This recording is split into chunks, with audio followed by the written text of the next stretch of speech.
ई zone Marathi education channel पर आप सभी का स्वागत।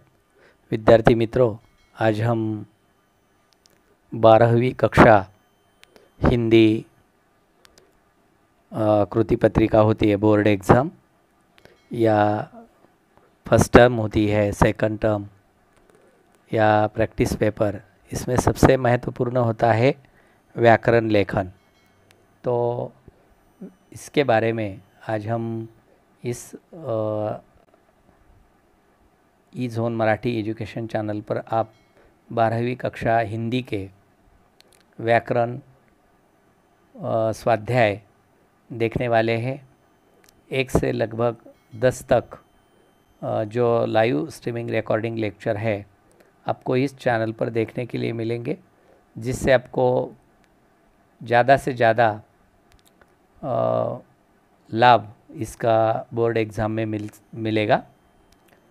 चलिए आज हम कृति पत्रिका का प्रश्न 1 देखने वाले हैं। काल परिवर्तन कीजिए। बोर्ड एग्ज़ाम में निम्नलिखित वाक्यों को दी गई सूचना के अनुसार काल परिवर्तन करके वाक्य फिर से लिखना है। तुमने मुझे विश्वास दिया है, अपूर्ण वर्तमान काल में लिखिए। राह में अंधेरा है, सामान्य भविष्य काल में। नर नारी साथ निकलेंगे, पूर्ण भूतकाल में। वह पथ के संकट हो सकता है, सहता है, अपूर्ण भूतकाल में। और मैं इसे भूमि पर संभालूंगा, सामान्य वर्तमान काल में। तो चलिए, तुम मुझे विश्वास दे रहे हो। पहला, तुमने मुझे विश्वास दिया है, अपूर्ण वर्तमान काल में। तुम मुझे विश्वास दे रहे हो। 2 है, राह में अंधेरा है, सामान्य भविष्यकाल। राह में अंधेरा होगा। 3 का जो वाक्य है, नर नारी साथ निकलेंगे, पूर्ण भूतकाल। नर नारी साथ निकले थे। वह पथ के संकट को सहता है, अपूर्ण भूतकाल में। वह पथ के संकट को सह रहा था। और मैं इसे भूमि पर संभालूंगा, सामान्य वर्तमान काल में। मैं इसे भूमि पर संभालता हूँ। इसी तरह 5 के कुछ 5 उत्तर हमने यहाँ देखे हैं। आगे चलिए, दूसरा जो महत्वपूर्ण व्याकरण लेखन है, निम्नलिखित काव्य पंक्तियों में उद्धृत अलंकार पहचान कर आपको उसका नाम लिखना है फुलसी कोमल बच्ची, हुई राख की थी ढेरी। इस वाक्य में कौन सा अलंकार आता है? और मैया मैं तो चंद्र खिलौना ले हो, उस क्रोध के मारे तनु कांपने उनका लगा, मानो हवा के जोर से सोता हुआ सागर जगा। पत्रा ही तिथि पाइयो, वा घर के चहु पास, नित प्रति पुण्यो ही रहियो, आनंद ओप उजास। ये 4 वाक्यों में किस अलंकार? देखिए, पहला है उपमा अलंकार, दूसरा है रूपक अलंकार, तीसरा है उस क्रोध के मारे तनु उत्प्रेक्षा अलंकार, और चौथा है पत्रा ही तिथि पाइयो, व घर के चहुपास, यानी अतिशयोक्ति अलंकार है। इसे कुल 4 प्रकार के 4 भेद 4 अंक के लिए आपको पूछे जाएंगे। उसके बाद आपको देखना है निम्नलिखित पंक्तियों में उद्धृत रस पहचान कर उसका नाम लिखना है। माटी कहे कुम्हार से, तू क्या रोंदे मोए, एक दिन ऐसा आएगा मैं रोंदूंगी तो है। सुनहु राम जेहि शिव घनु तोरा, सहस बाहु समसो रिपु मोरा, सो बिलगाऊ बिहाई समाजा, नत मारे जय है सब राजा।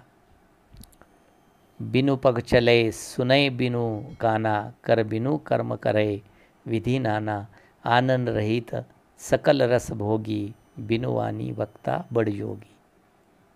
तो इस प्रस्तुत 3 जो पंक्तियाँ दी गई है अलग अलग, उसमें निम्नलिखित पंक्तियों में से हमें रस पहचान कर उसका नाम लिखना है।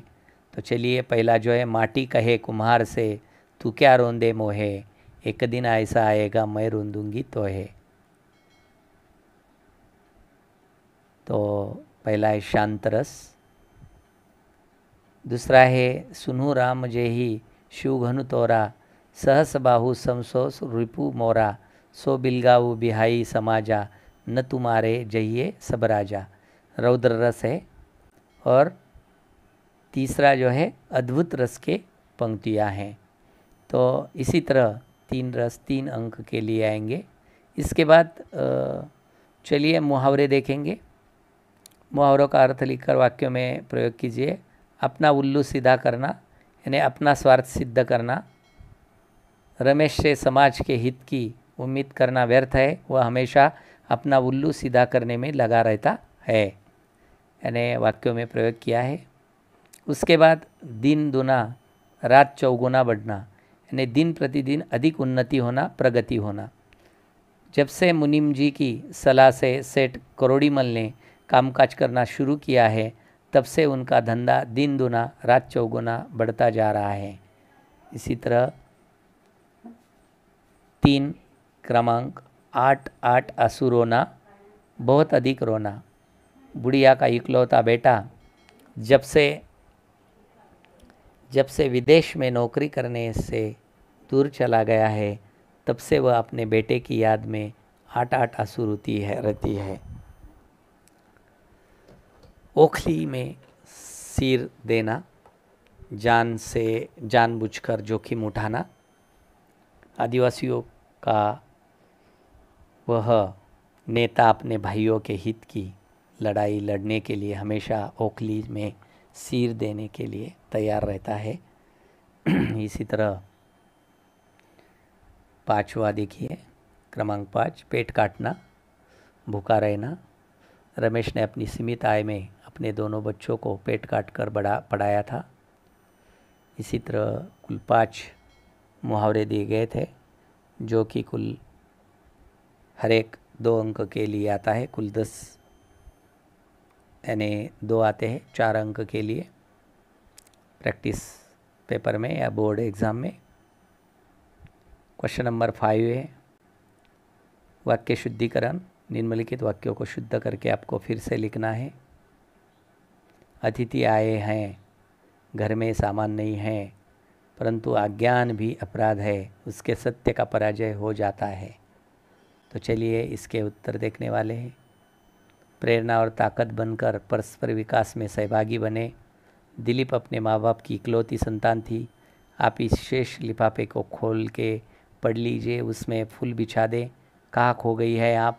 एक मैं सफल सूत्र संचालक के रूप में प्रसिद्ध हो गया, चलते चलते हमारे बीच का अंतर कम हो गया था। अतिथि आए हैं, घर में सामान नहीं है, इसे आपको शुद्ध करके लिखना था। देखिए, अतिथि आए हैं, घर में सामान नहीं है। देखिए, परंतु अज्ञान भी अपराध है, दोनों शब्द को शुद्ध किया है, परंतु और अज्ञान।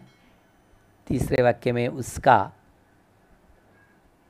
वहाँ पर क्या लिखा था? उसका क्या बदले उसके लिखा था, तो वहाँ उसका लिखना था। उसका सत्य पराजित हो जाता है। प्रेरणा और ताकत बनकर परस्पर विकास में सहभागी बने। दिलीप अपने माता पिता की इकलौती संतान था। शेष आप इस लिफाफे को खोलकर पढ़ लीजिए, उसमें फूल बिछा दिए। कहाँ खो गई है आप? मैं एक सफल सूत्र संचालक के रूप में प्रसिद्ध हो गया, हमारे बीच का अंतर चलते चलते कम हो गया था। इसी तरह आपको शुद्ध करके लिखने हैं। तो इसी तरह आपने व्याकरण स्वाध्याय कृति 12वीं कक्षा की देखी है। इसी प्रकार आपको व्याकरण की जो प्रश्न है और प्रश्न के उत्तर कैसे आपको करने हैं, उसके अनुसार इसके online live streaming recording lecture 12वीं कक्षा के आपको ई-ज़ोन मराठी एजुकेशन चैनल पर देखने के लिए मिलेंगे। तो विद्यार्थी मित्रों, 12वीं कक्षा के बोर्ड एग्ज़ाम और फर्स्ट टर्म और बोर्ड एग्ज़ाम पेपर आपको उत्तरों के साथ इस चैनल पर देखने के लिए मिलेंगे। अगर आपने इस चैनल को सब्सक्राइब नहीं किया हो तो सबसे पहले सब्सक्राइब करना मत भूलिए, क्योंकि आपको नए जो ही live streaming recording lecture upload हो जाएंगे उसकी नोटिफिकेशन आपको मिल जाएंगी। आप सभी ने इसे अंत तक देखा। आप सभी को ई-ज़ोन मराठी एजुकेशन की ओर से धन्यवाद।